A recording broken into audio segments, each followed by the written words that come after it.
Dans cet épisode, on va parler de regex, ou expression régulière en français. C'est un outil qui va nous permettre de vérifier qu'une ou plusieurs chaînes de texte respectent un certain pattern. Imaginons que vous vérifiez qu'un mot de passe respecte certaines conditions. Il faut qu'il ait au moins 9 caractères, une majuscule au début, des symboles. Ça va faire un code qui risque d'être très long. Et bien, grâce au regex, on peut simplifier ce code en une expression qui va vérifier tout ça pour nous. Alors oui, ça peut paraître compliqué au début, mais dans cette vidéo, je vais essayer de vous expliciter au mieux cette notion. Pour ça, on va utiliser le site ayetregex.io qui répertorie des exemples de patterns. Par exemple, le premier, c'est pour vérifier qu'un pseudo est valide. On va lui donner une suite de caractères autorisés et il faudra qu'il fasse au minimum 3 et au maximum 15 caractères. Tous les textes qui respectent ce pattern vont matcher et passer en vert ici, et les autres resteront non matchés et resteront sans surbrillance. Dans les deux premiers cas ici,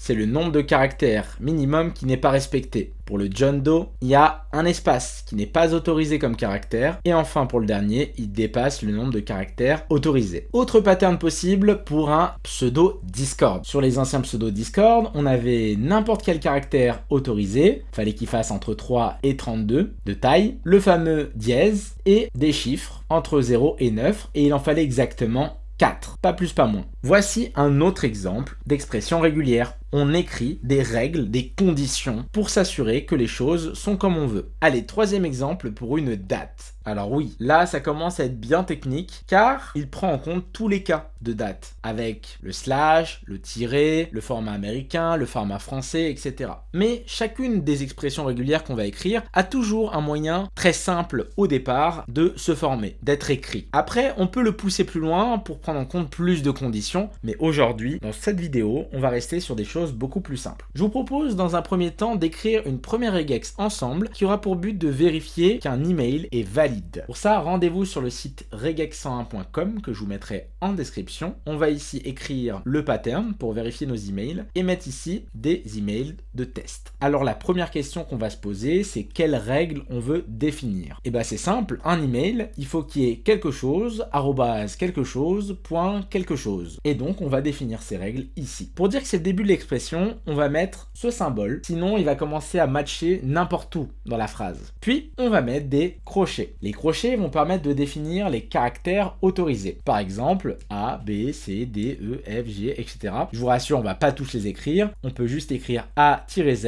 et ça prend toutes les lettres de l'alphabet en minuscules. Mais pas les majuscules encore. Pour les majuscules, on devra faire la même chose comme ceci. Pour ce qui est des chiffres, on va mettre 0-9 et après, si on a besoin d'autres symboles, on peut les rajouter ici. Le problème ici, c'est que ça ne détecte que le premier caractère de ma phrase. Pour que ça se répète, j'aurais tendance à copier-coller ça autant de fois qu'il y a de caractères, mais on va avoir une expression beaucoup trop grande. À la place, on peut juste mettre un plus pour répéter ça au moins une fois jusqu'à ce que ce soit plus possible, jusqu'à ce qu'on tombe sur un caractère non autorisé comme le arrobase ou le point par exemple. Alors le point c'est intéressant parce que il faut pouvoir le mettre aussi. Donc je vais le rajouter à ce niveau-là. Et là, on a fini le premier morceau de notre email. Ensuite, on va obliger cette chaîne à comporter un arrobase à cet endroit. Puis, on va recommencer avec des caractères de l'alphabet, mais cette fois-ci en minuscules seulement.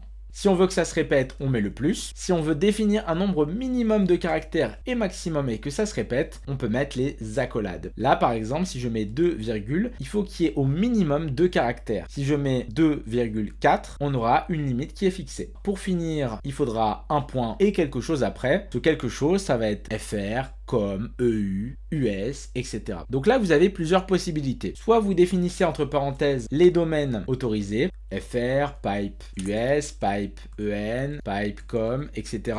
Ça, c'est le premier choix. Quand vous définissez comme ça, vous mettez une sorte de OU entre chaque élément en utilisant le pipe de votre ordinateur, c'est la barre verticale. Ou bien, pour autoriser plus de domaines, on peut mettre entre A et Z et mettre qu'il faut au minimum 2 caractères. Puis à la fin du pattern, on va mettre le symbole $ pour dire que c'est la fin. Vous venez d'écrire votre première expression. Elle est plus simple que ce qu'on a vu juste avant, mais elle permet facilement de détecter si l'email est valide ou non. Maintenant, on va voir comment l'intégrer dans notre projet. Pour ça, je vais utiliser le module RE, Regular Expression, de Python. Pas besoin de l'installer, il existe déjà par défaut. Donc on va se créer un nouveau fichier Python et venir importer ce module. Je vais créer une variable qui va permettre de voir quel texte je veux analyser. Par exemple, contact@graven.yt. Puis, on va mettre notre pattern qu'on vient d'écrire juste avant. Donc là, pour écrire le pattern en Python, je vais mettre R, ouvrir des apostrophes et venir coller cette expression. Enfin, pour vérifier si le texte respecte le pattern, il nous suffit de faire un if regularExpression.match. On va lui donner en premier le pattern et en deuxième le texte à vérifier. Si ça match, email valide. Sinon, email invalide. On essaye,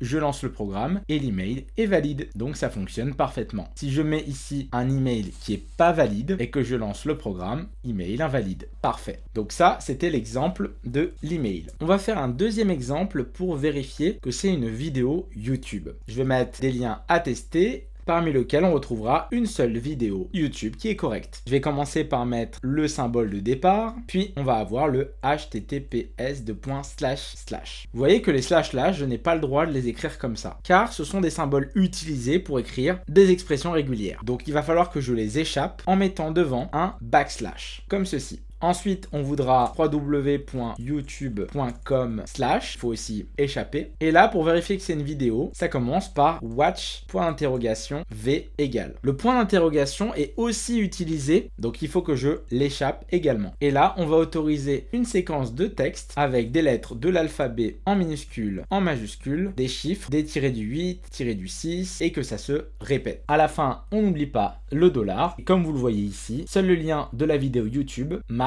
avec mon expression. Le problème, c'est que parfois, certaines personnes vont mettre youtube.com sans les 3 W. Et là, le pattern ne matche plus. Donc, il faut que les 3 W soient optionnels. Pour ça, je vais entourer avec des parenthèses cette séquence et mettre un point d'interrogation. À partir de maintenant, qui est le 3W ou pas, ça fonctionne quand même. Pareil pour le https://.